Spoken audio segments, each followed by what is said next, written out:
Saya kasih tahu, kalau Anda jago teologi ya, iblis juga. Jangan bangga kalau tahu banyak firman Tuhan. Karena iblis justru ingat di padang gurun. Mencobai Yesus justru dengan firman Tuhan yang diputar balikkan. Hati-hati jangan sampai kita putar balik firman Tuhan. Iblis selalu berusaha mendatangkan pencobaan dalam hidup kita untuk menjatuhkan anak-anak Tuhan khususnya. Tentu untuk membawa pasukan-pasukan untuk ikut dia ke neraka. Tapi dengar baik, iblis tidak bisa mencobai kita kalau kita belajar firman Tuhan dan mempraktekkannya dalam hidup kita. Menguasai keinginan dan hawa nafsu kita. Karena iblis mencobai manusia itu justru melalui keinginan hawa nafsu untuk membuat kita jatuh. Yakobus 1 ayat 13 sampai 15. Apabila seorang dicobai, janganlah ia berkata, pencobaan ini datang dari Allah.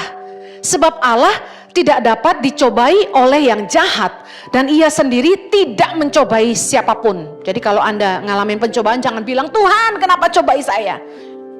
Ayat 14, tetapi tiap-tiap orang, baca sama-sama, dicobai oleh keinginannya sendiri. Karena ia diseret dan dipikat olehnya. Ayat 15. Dan apabila keinginan itu telah dibuahi, ia melahirkan dosa. Dan apabila dosa itu sudah matang, ia melahirkan maut. Perhatikan kata kuncinya. Rasul Paulus menuliskan, tiap orang dicobai oleh keinginannya sendiri. Iblis itu tahu nggak kerinduan Anda? Kira-kira iblis tahu nggak apa yang menjadi desire, keinginan terbesar Anda? Iblis tahu nggak kira-kira? Tahu. Iblis itu bakal menawari kita hal-hal yang membuat kita lupa sama Tuhan, lupa kebenaran. Iblis datang dalam rupa pemenuhan kebutuhan hidup. Makanya orang banyak ke Gunung Kawi karena gak ono sing ora soge gitu. Jadi katanya kalau ke Gunung Kawi semua orang jadi kaya. Itu tipu. Papa mama saya dulu rajin ke Gunung Kawi. Saya itu kalau mereka lagi nungguin daun jatuh di bawah pohon, saya nonton wayang. Ding ding ding ding ding ding ding ding ding ding gitu. Jadi segala macam wayang tuh dulu saya suka banget. Sambil makan tebu. Ingat saya di Gunung Kawi. Terus ubi cilembu yang manis. Nah, yang pernah ke Gunung Kawi langsung ketahuan. Ubi cilembunya manis banget, Bo. Airnya dingin ya, kalau yang dari sumur itu ya. Tidak mendatangkan kekayaan, tapi kehancuran. Dengar baik. Orang yang tidak dapat mengendalikan jiwanya dan keinginan hawa nafsunya, ketika dicobai oleh si jahat, maka ia akan mudah jatuh ke dalam dosa. Iblis datang sama Yesus nawarin. Kan Yesus lapar 40 hari puasa. Ditawarin yang paling manusia butuhkan waktu lapar tuh apa? Makan. Ubah batu jadi roti. Kemudian iblis nawarin lagi apa? Ayo naik ke bubungan. Kalau kamu terjun, kamu gak akan jatuh kan? Ada malaikat datang kamu. Bicara soal pride. Kemudian bilang gini, tunjukkan seluruh pemandangan-pemandangan keindahan dunia. Kalau kamu sujud menyembah aku, semuanya ini jadi milikmu. Kalau itu Anda yang dicobai, saya yakin Anda langsung bilang gini. Gelem? Gelem. Mau? Mau. Siapa yang gak mau kaya? Mau kaya, Dave? Felix mau kaya? Ayo, ada yang berani bilang gak mau kaya? Katanya pria itu kalau lapar jadi emosian ya. Jadi pria itu kalau mau mikirnya tenang katanya harus makan dulu. Kita ini kebanyakan manusia dipimpinnya sama perut. Dan iblis tahu itu. Saya mau tanya sekarang. Apakah dosa itu enak? Wih, jujur. Luar biasa. Tapi sedikit yang bilang enak. Saya mau tanya sebelah sini. Apakah dosa itu enak? Enak kata Dave. Raja, apakah dosa itu enak? Enak. Kalau dosa tidak enak, tidak mungkin manusia jatuh dalam dosa. Dan kalau sudah tergoda dan jatuh ke dalamnya, susah ninggalinnya. Katanya loh ya, katanya. Jangan langsung berpikiran negatif. Selingkuhan itu lebih menggairahkan dari pasangan. Pengen nyoba? Awas loh ya. Dengar baik. Desire to sin is a great battle to win. Keinginan berbuat dosa itu bukan perkara yang mudah. Dalam nama Yesus, aku tidak mau berzina. Tapi begitu yang datang tuh udah jomblo, nunggunya lama, udah berdoa, gak datang-datang, yang Kristen memble semua, ada pangeran, naik kuda putih, ganteng sekali, kaya lagi. Lalu cuma satu masalahnya, gak seiman bos. Mudah gak ditolak? Aku kuat. Kalau Yusuf saja diganggu sama Tante Potifar, kuat melawan gitu ya. Dia tidak jalan di tempat, tapi dia lari ngacir gitu ya. Menurut saya segini, Tante Potifarnya kayak kurang cantik deh. Ups, gak mungkin Bu Heni. Bapak Potifar itu kaya raya, pengusaha. Jangan salah, saya pernah ketemu suami, ganteng, koyok londo, cakep, keren, terkenal. Maaf, istrinya besar. Maaf, secara ukuran wedok ora ayu. Bahasa Indonesianya, justru kebanyakan kalau yang suaminya sayang, istri itu lupa diri. Udah gak jaga body. Yang suami-suami langsung lirik istrinya. Tapi kalau yang jomblo ngebet dapat jodoh, itu langsung all out gitu loh. Segala dipoles, dipastikan mulus, klingsing, lalor aja kepleset. Kita yang udah nikah-nikah nih yang kadang-kadang take it for granted. Mentang-mentang suami, lu kan gak bisa macam-macam sama gua, lu udah jadi suami gua gitu kan. Lu kalau ceraiin gua, lu diserang lu sama netizen gitu kan. Berani kamu ninggalin aku gitu kan. Jadi mulai gak jaga body. Ini ngomong sama diri sendiri. Gak pernah luluran, muka kukulan, ngerti kukulan? Jerawatan gitu ya. Gak diurus. Tapi aku salut sama istri Pak Ian, Ibu Lucy, koyok gadis. Dengar baik. Kita harus jujur bahwa dosa itu enak. Tapi gimana caranya kita menang atas dosa? Kita mesti berusaha. Kalau enggak, iblis datang dengan berbagai pencobaan yang membuat kita akhirnya berkata, ya. Amsal 9 ayat 17. Air curian manis. Dan roti yang dimakan dengan sembunyi-sembunyi lezat rasanya. Ayat 18. Tetapi orang itu tidak tahu bahwa di sana ada arwah-arwah dan bahwa orang-orang yang diundangnya ada di dalam dunia orang mati. Waktu belum menikah, waktu pacaran, susah nggak jaga kekudusan? Kok diam? Susah. Kenapa? Karena waktu masih pacaran belum diberkati, belum catatan sipil, belum sah, belum halal. Tetapi saat belum halal itu, kenapa ya? Kok kita hot banget gitu loh? Sangat menggoda, susah nahan ludah. Tapi setelah menikah, hilang gairah. Suami baru sentuh dikit, jangan sentuh-sentuh. Suami mulai peluk, jangan pegang-pegang. Capek. Suami mulai pijit-pijit, mau apa lo? Kalau suami saya tuh udah mulai mau mesra-mesra, saya selalu bilang gini, kamu tulus apa enggak? Ngerti gak sih? Yang gak ngerti gak usah ya, anak kecil tutup kuping aja. Kita tuh sebagai istri ya, ini saya bantu mencurahkan isi hati gak apa-apa ya. Pengen tahu nggak dipeluk tuh tulus dikit karena sayang gitu loh, bukan karena ada cintailah aku gitu ya, setulus hatimu gitu dong. Jangan kalau lagi sibuk,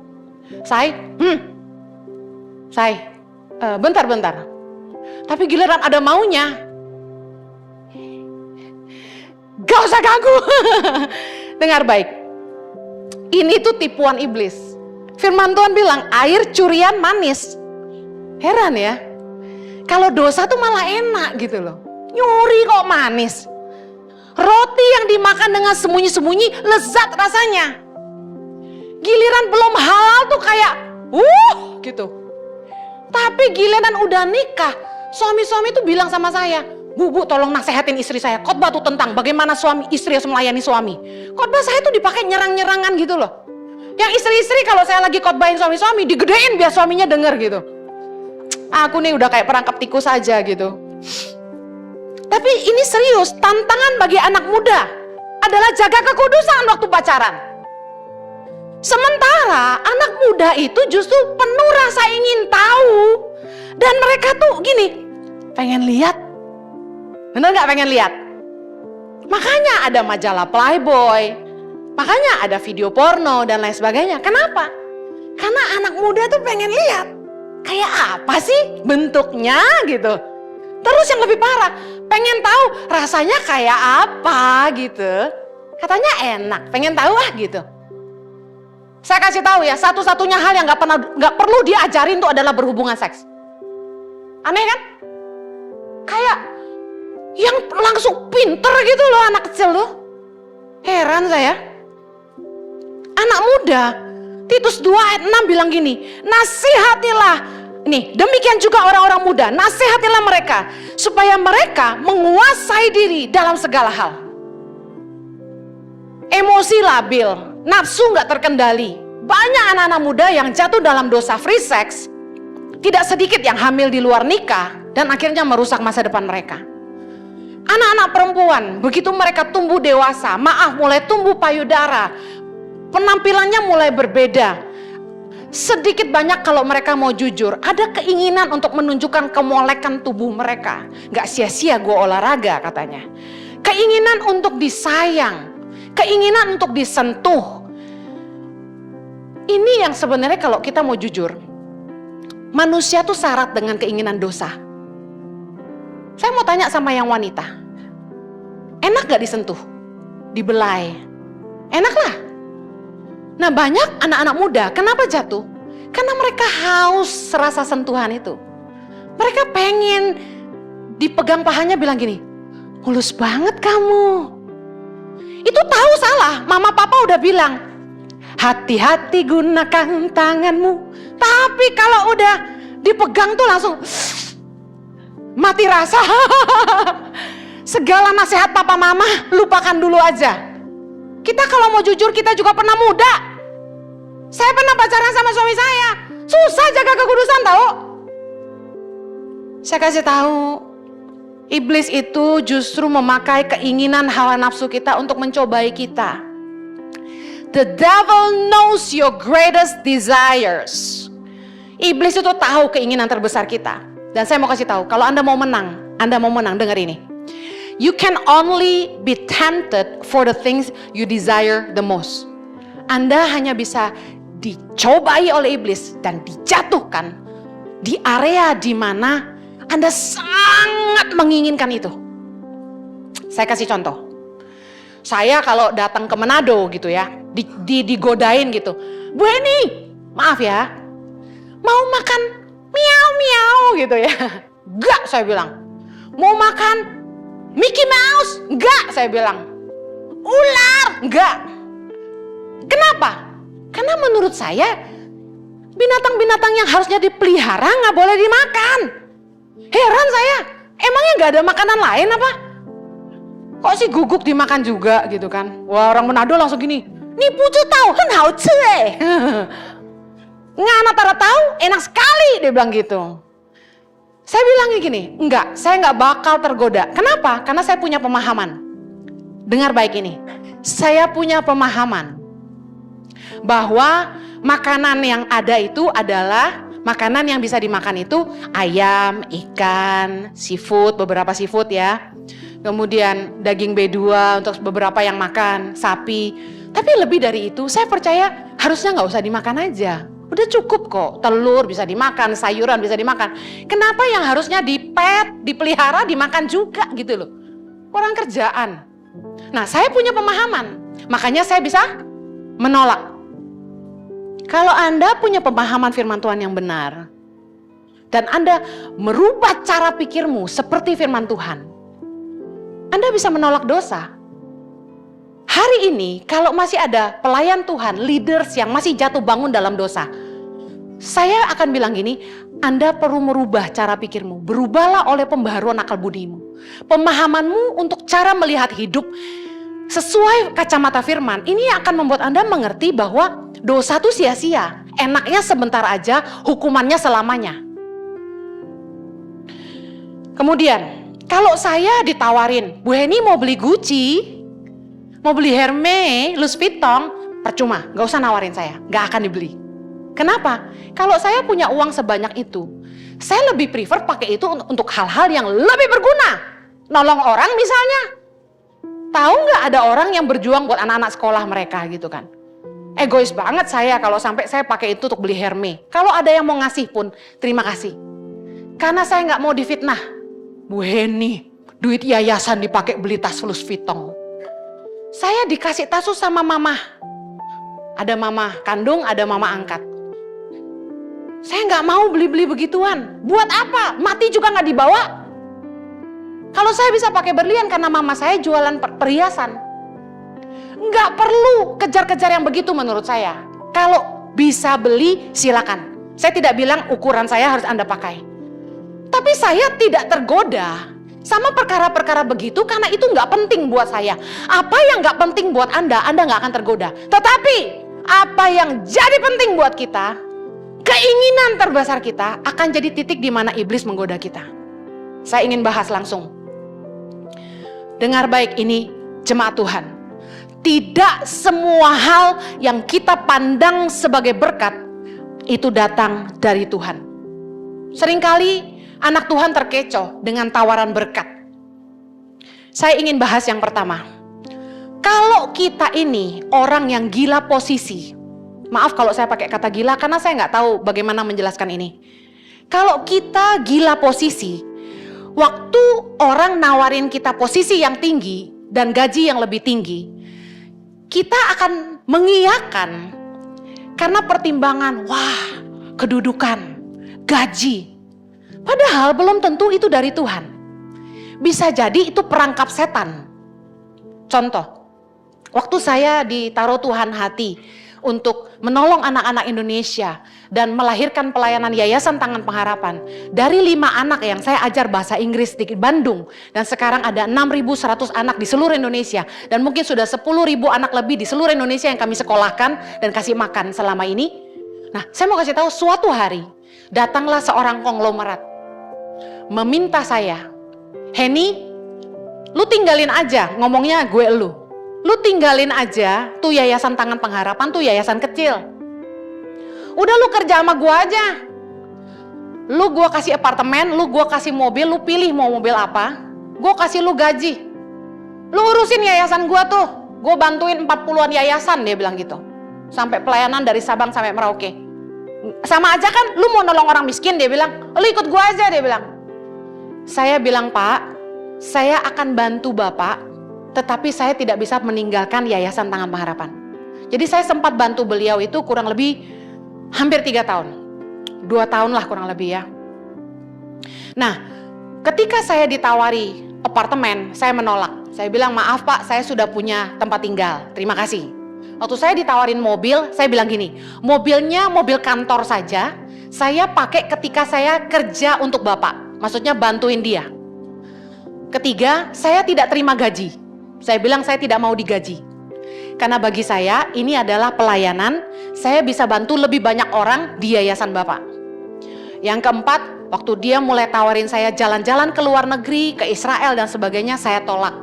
Yang kelima, dia suruh saya ikut orangnya dia ke Eropa, terserah mau belanja apa, saya tolak.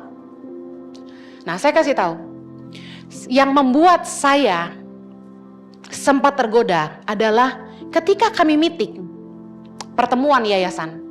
Saya kan dianggap sebagai kayak manajer lah untuk yayasan dia gitu. Meskipun tidak digaji. Saya duduk bersama orang-orang penting di Indonesia.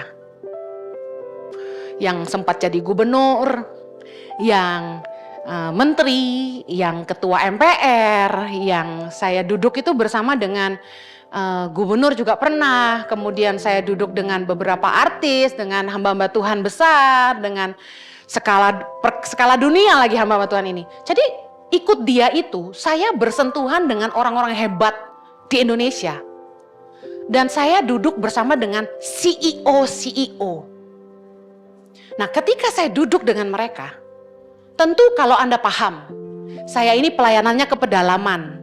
Biasanya duduk sama orang susah. Staf yang bekerja pada saya saat itu kaliber orang-orang yang gak tahu mengerti lah, gak terlalu mengerti lah pelayanan yayasan.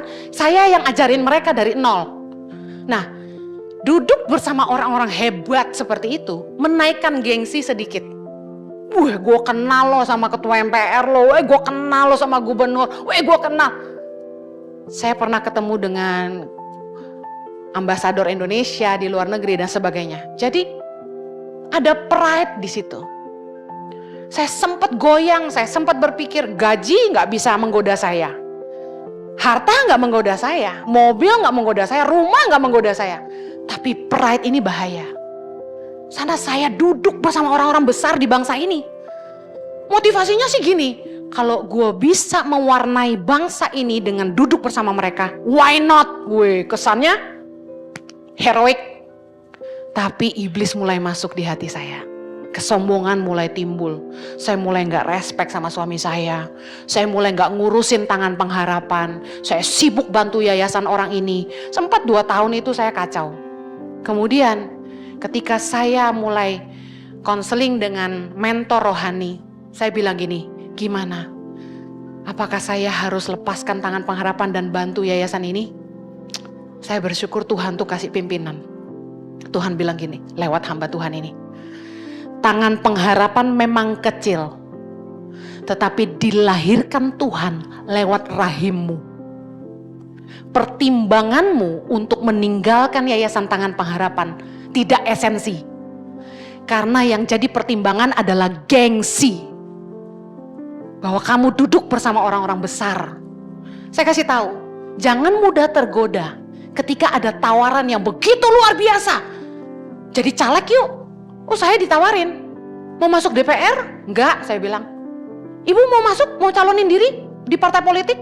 Ibu mau jadi menteri? Enggak, saya bilang. Enggak mau. Lebih baik gerilya daripada meeting-meeting terus gak bikin apa-apa. Saya kasih tahu ya, saya gak ngomongin siapa-siapa loh, ini saya ngomong diri saya. Tidak semua tawaran yang luar biasa itu dari Tuhan. Yesaya 30 ayat 1, celakalah anak-anak pemberontak.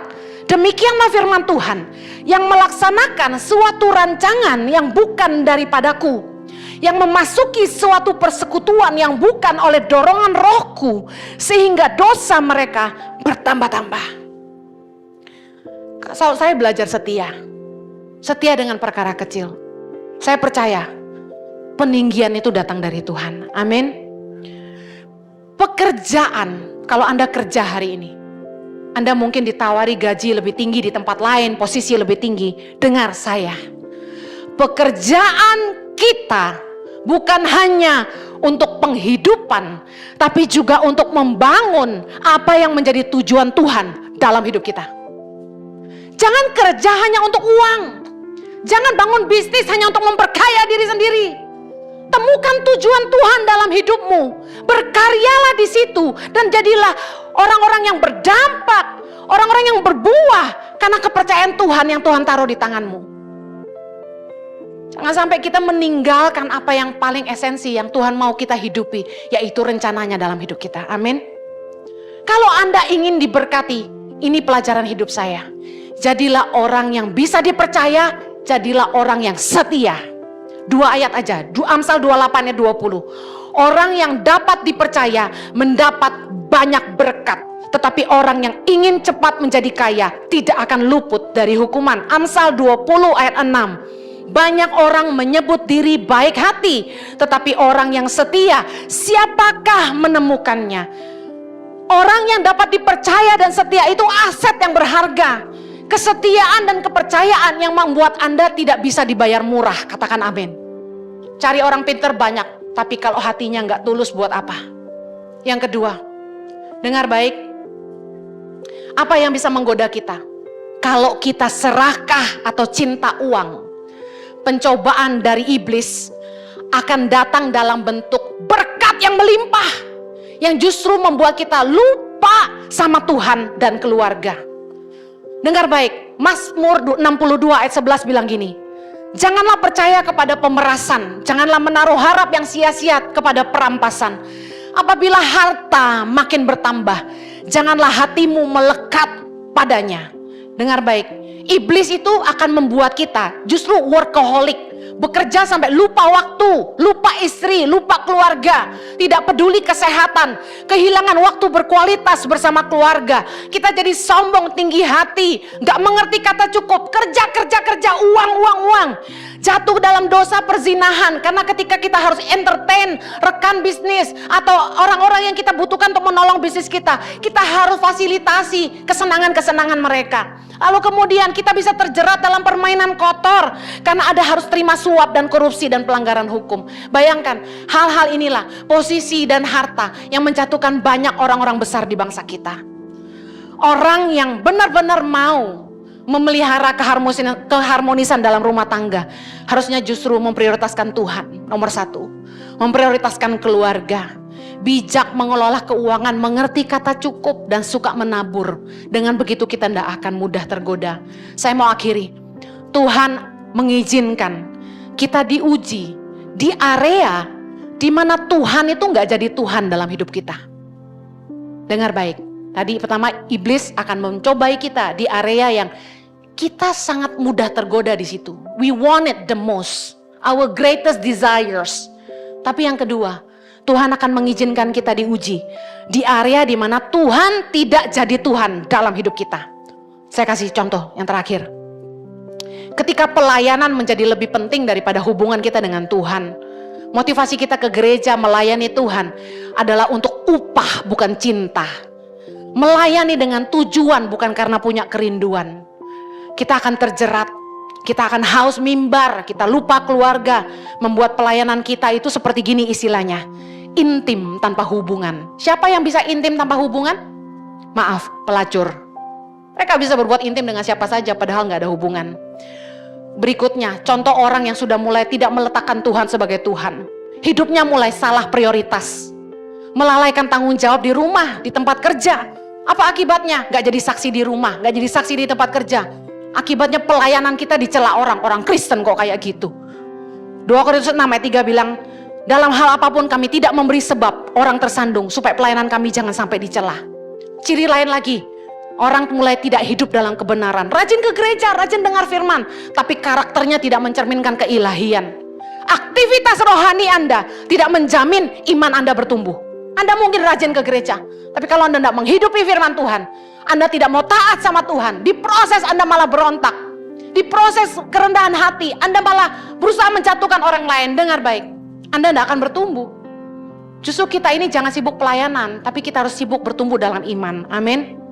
Iblis itu nggak takut kita ke gereja, tapi iblis paling takut orang Kristen itu melakukan firman. Saya tutup. Kalau Anda tidak mau jatuh dalam dosa, kuasai hatimu.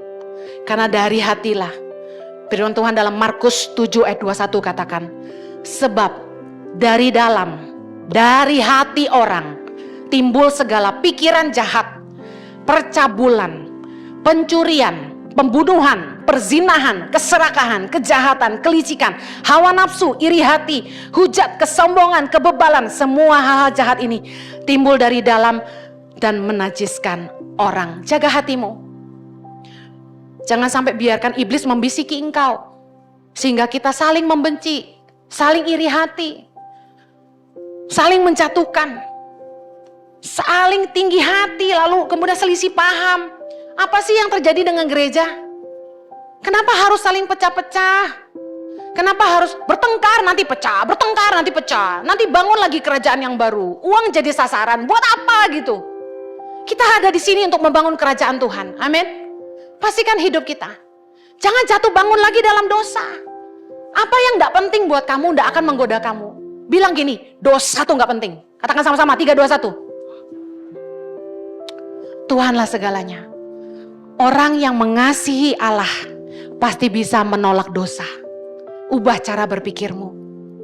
Buat apa dosa? Enaknya sementara, susahnya selamanya.